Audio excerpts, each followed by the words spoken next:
Fala galera, beleza? Sejam muito bem-vindos! Meu nome é Felipe de Deus e eu estou aqui para transmitir a história de uma forma totalmente diferente, de uma forma simples e objetiva, de uma forma com emoção e com imparcialidade. Não é fácil conquistar espaço no YouTube com programas e vídeos educacionais, mas a minha luta é duradoura e é por algo muito maior do que um simples canal no YouTube. A minha luta é por uma educação melhor. E acostumem-se, pois essa bandeira sempre estará nos meus vídeos, pois ela representa o tamanho do meu orgulho de ser brasileiro, o meu orgulho de fazer parte desse povo maravilhoso, do orgulho de fazer parte da história do Brasil. Precisamos sim de uma revolução na educação brasileira, mas precisamos de uma revolução na educação intelectual. Precisamos questionar mais, precisamos ver mais os dois lados da história e precisamos valorizar mais a história do Brasil. E é através do canal no YouTube que eu começo a minha jornada. Eu larguei o jornalismo para cursar História e tentar fazer pós-graduação em Ciências Políticas. Porque todo mundo tem um sonho. Uns sonham em ser jogador de futebol, outras sonham em ser atrizes, outros sonham em ser cantores. Mas o meu sonho é ter o meu nome escrito em um livro de história. Sem mais papo furado, bora pro vídeo.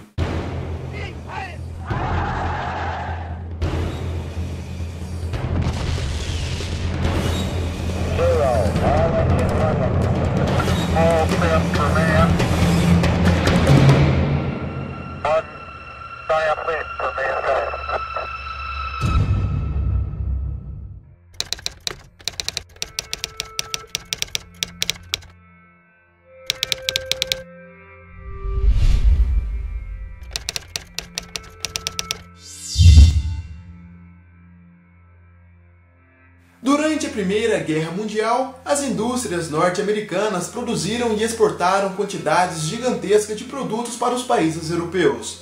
Durante esse período do primeiro conflito mundial, a economia norte-americana teve um avanço fantástico, mas as coisas mudaram. Após o fim da Primeira Grande Guerra, os países europeus diminuíram drasticamente a importação dos produtos americanos e muitas empresas dos Estados Unidos possuíam ações na Bolsa de Valores de Nova York. E milhares de outros norte-americanos possuíam investimentos nestas ações. No final de 1929, uma crise se estabeleceu e arrasou os Estados Unidos e muitos outros países que tinham relações comerciais com os americanos. O Brasil era um desses países.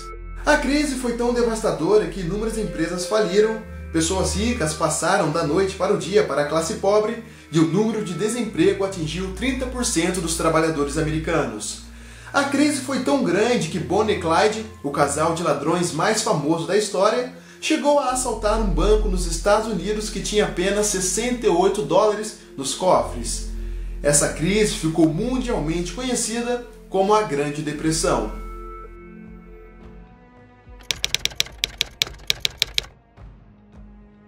Durante esse período da grande crise mundial, o Brasil, governado por Washington Luiz, vivia a era da República Velha, que garantia um representante político apenas do estado de São Paulo ou de Minas Gerais para assumir o poder supremo do Brasil.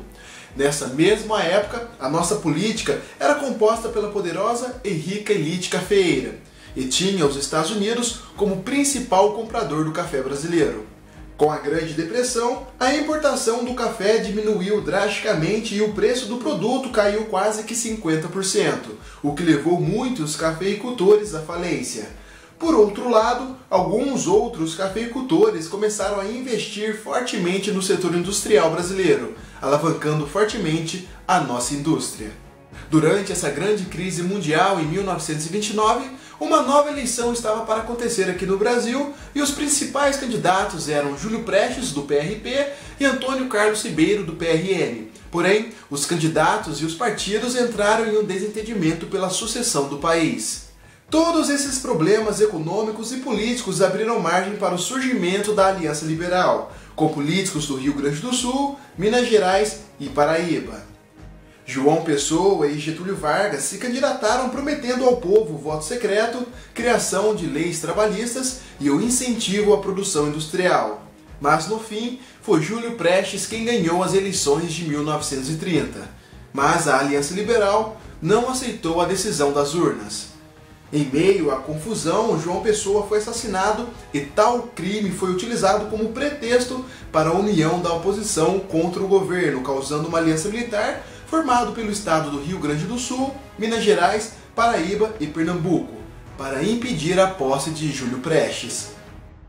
Uma guerra civil parecia ser apenas questão de tempo, mas o então presidente Washington Luiz, muito pressionado, entregou o poder a Getúlio Vargas. A Grande Depressão, a crise cafeeira aqui no Brasil e essas grandes brigas políticas aconteceram entre 1929 e 1930. Essa briga política aqui no Brasil, que colocou Getúlio Vargas no poder, ficou conhecida como a Revolução de 1930, que marcou o fim da República Velha dos poderosos cafeicultores e deu início à Era Vargas.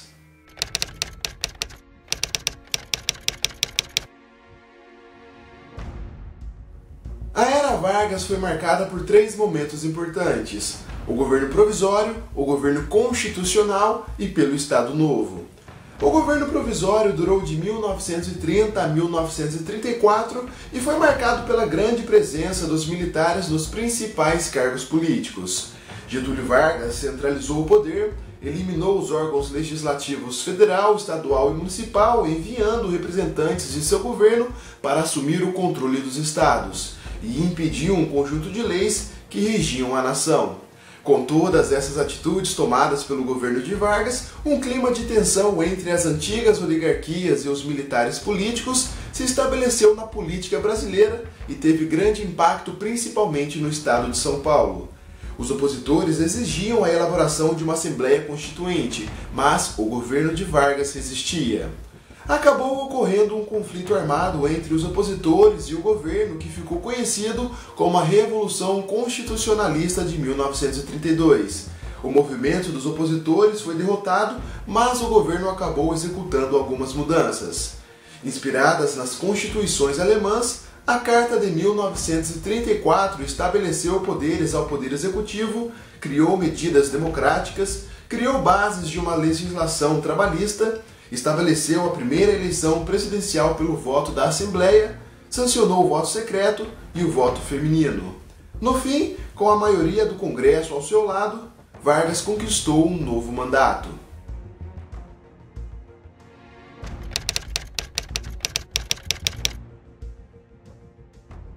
Em 1934, o Brasil ficou marcado pelas ideias fascistas e democráticas. Nesse período, iniciou-se o governo constitucional, onde 2 movimentos políticos ganharam força. De um lado estava a Ação Integralista Brasileira, que defendia a formação de um governo centralizado. De outro lado estava a Aliança Nacional Libertadora, formada pelos comunistas brasileiros que lutavam por uma reforma agrária, contra o imperialismo e contra o desenvolvimento através da luta entre classes. Cada movimento lutou por aquilo que acreditava.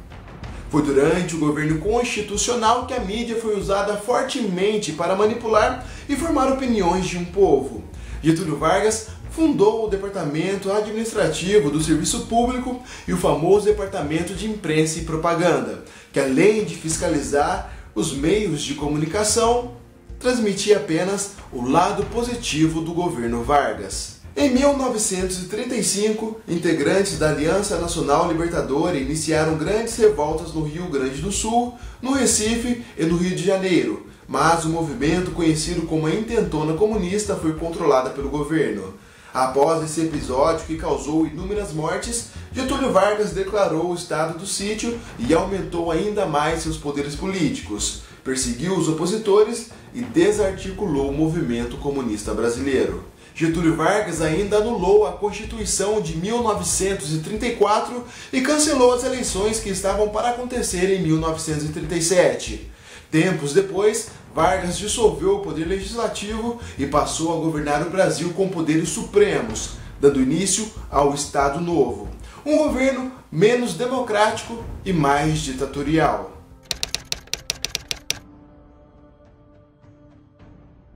O Estado Novo foi o auge da Era Vargas. Getúlio governava de uma forma muito parecida com o regime italiano e alemão. O Brasil vivia um regime ditatorial onde os opositores não podiam expressar suas opiniões e eram contidos. O povo era influenciado e manipulado pelas informações que eram divulgadas pela mídia, a mesma mídia que mostrava apenas um lado da história, o lado positivo do governo de Getúlio Vargas. Mas, por outro lado, Getúlio foi abraçado pela população trabalhadora brasileira.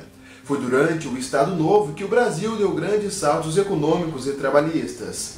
Getúlio Vargas criou a consolidação de leis trabalhistas que determinaram a criação do salário mínimo e da carteira de trabalho, estabeleceu a jornada diária de 8 horas, direito a férias anuais remuneradas, descanso semanal e direito à previdência social e a regulamentação do trabalho do menor e da mulher. Todas essas leis trabalhistas abriram as portas para o 13º salário, para a criação do FGTS, do PIS e de muitas outras leis que vigoram até hoje. O Estado Novo implantou em nosso país a doutrina política de intervenção estatal sobre a economia, apoiando a área rural e também a área industrial. Getúlio Vargas colocou em prática muito mais coisas do que os últimos governos nesses últimos anos. O governo de Getúlio Vargas, durante o Estado Novo, também criou o Ministério da Aeronáutica, o Conselho Nacional do Petróleo, a Companhia Siderúrgica Nacional, a Companhia Hidrelétrica do São Francisco, Companhia Vale do Rio Doce e a Fábrica Nacional de Motores. Todas essas inúmeras criações fizeram com que o país desse um grande salto industrial. Mas o Brasil iria sofrer novamente com um grande problema mundial, pois uma nova guerra estava a caminho.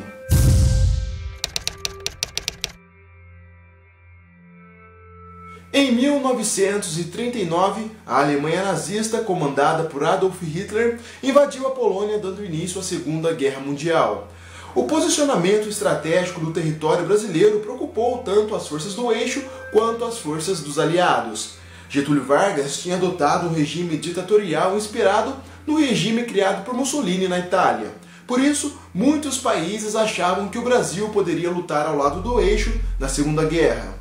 Assista ao vídeo sobre a Força Expedicionária Brasileira que tem disponível aqui no canal para você entender melhor como foi a participação brasileira na Segunda Grande Guerra. Os Estados Unidos pressionaram e ofereceram um acordo financeiro para Getúlio Vargas entrar na guerra ao lado das forças aliadas. Em 1942, embarcações brasileiras foram afundadas por aviões nazistas e italianos no Mar Atlântico, colocando de vez o Brasil na Segunda Guerra Mundial. É importante lembrar que muitos anos antes de 1939, jornais brasileiros destacavam Hitler de uma forma muito positiva.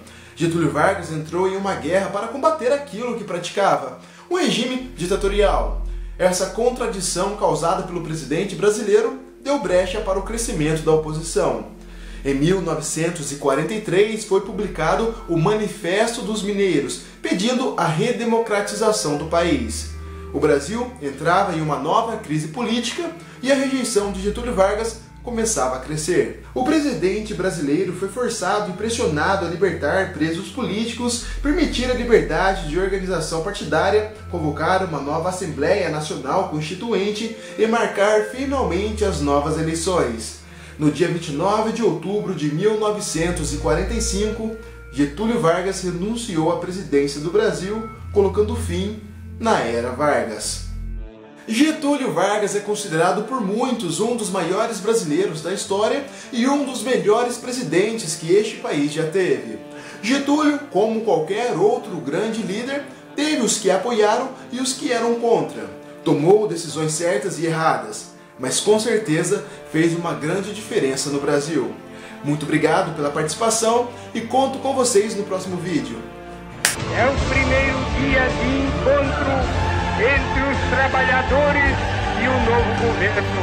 A céu aberto, entre o governo fala o povo, de amigo para amigo, na linguagem simples, diálogo.